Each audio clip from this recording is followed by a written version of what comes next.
अस्सलाम वालेकुम everyone, welcome back to my channel. आप में से बहुत सारे लोग जो कि न्यू हैं, फर्स्ट टाइम मेरी वीडियो को वॉच कर रहे हैं, so kindly take a moment to subscribe the channel. मुझे सपोर्ट कीजिए। और आपको बता दूं दैट मेरा चैनल तो किसी सब्जेक्ट के हवाले से है, दैट इज़ सोशियोलॉजी, बट हाँ, इसमें ग्रामर, इंग्लिश ग्रामर की प्लेलिस्ट को ऐड करने का मकसद ये है कि बहुत सारे ऐसे स्टूडेंट्स जिनकी ग्रामर परफेक्ट नहीं होती है और वो बहुत सिंपल और आसान तरीके से ग्रामर को सीखना चाहते हैं, तो इस मकसद के लिए मैंने ये प्लेलिस्ट ऐड की है। सो इसको वॉच करते रहिए फ्रॉम दी वेरी बिगनिंग और अपने कॉन्सेप्ट्स को क्लियर करते रहिए। हमने लास्ट वीडियो तक कॉन्टीन्यूअस को कंप्लीट कर लिया था, प्रेजेंट, पास्ट और फ्यूचर कॉन्टीन्यूअस को कंप्लीट कर लिया था। आज हम अपना 7th टेंस स्टार्ट करेंगे, दैट इज़ प्रेजेंट परफेक्ट। जिस तरह से कॉन्टीन्यूअस में मैंने आपको एक आसान चीज़ बता दी थी कि जितने भी जुमले कॉन्टीन्यूअस के होंगे, चाहे वो प्रेजेंट हो, पास्ट हो या फ्यूचर हो, उनमें वर्ब की आईएनजी फॉर्म आती है। बिल्कुल वैसे ही परफेक्ट के जितने भी सेंटेंसेस होते हैं उनमें हमेशा वर्ब की थर्ड फॉर्म आती है।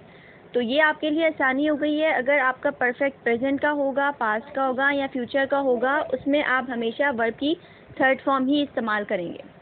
अब बात करेंगे प्रेजेंट परफेक्ट की।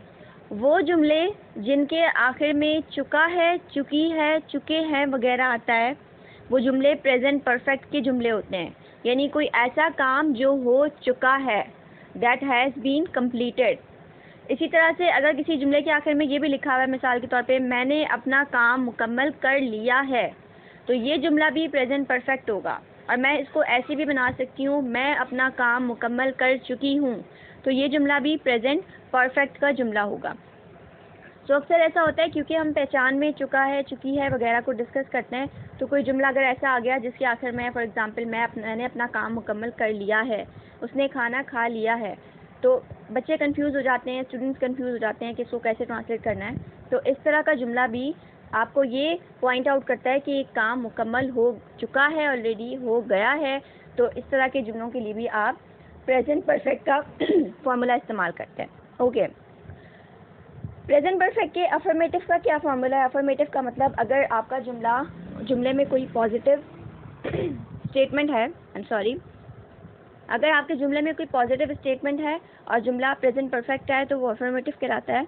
तो इसका फॉर्मूला होता है सब्जेक्ट, हेल्पिंग वर्ब, वर्ब की थर्ड फॉर्म जैसे स्टार्ट में बताया, और ऑब्जेक्ट। याद रखने वाली बात यह है कि आप हैज़ को कब यूज़ करेंगे और हैव को कब यूज़ करेंगे।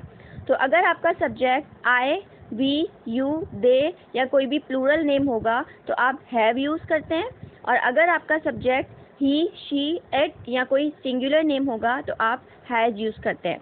मिसाल के तौर पे हम अपना काम मुकम्मल कर चुके हैं।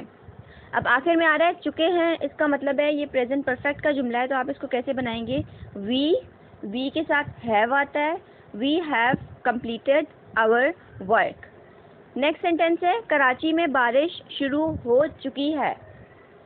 It has started raining in Karachi. Started verb की थर्ड फॉर्म, बारिश होने को रेनिंग कहते हैं इन कराची। थर्ड सेंटेंस है हम एक नई किताब छाप चुके हैं। We have published a new book.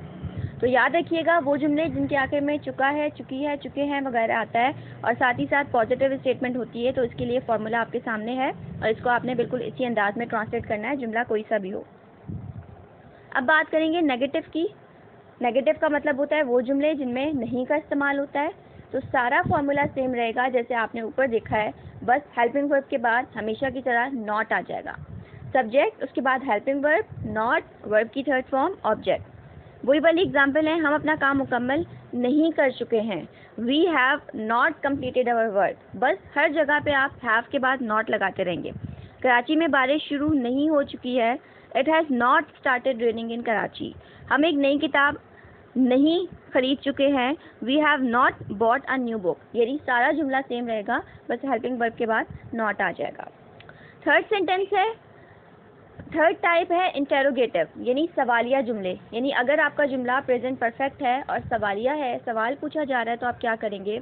तो हमेशा की तरह हेल्पिंग वर्ब पहले आ जाएगा और आखिर में क्वेश्चन मार्क आ जाएगा।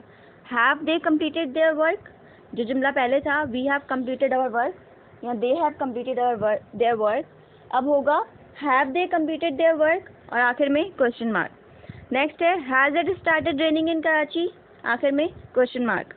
Have you published a new book, और आखिर में क्वेश्चन मार्क, यानी कि सारा सेंटेंस सेम रहेगा, बस शुरू में हेल्पिंग वर्ब आ जाएगा और आखिर में क्वेश्चन मार्क आ जाएगा। ये प्रेजेंट परफेक्ट के जुमले होते हैं। सो मुझे उम्मीद है कि आपको ये टेंस भी समझ आ गया है। इसको प्रैक्टिस में लाइएगा, लिखिएगा, पैराग्राफ राइटिंग कीजिए, इसको बोलना स्टार्ट कीजिए डेली बेसिस के ऊपर।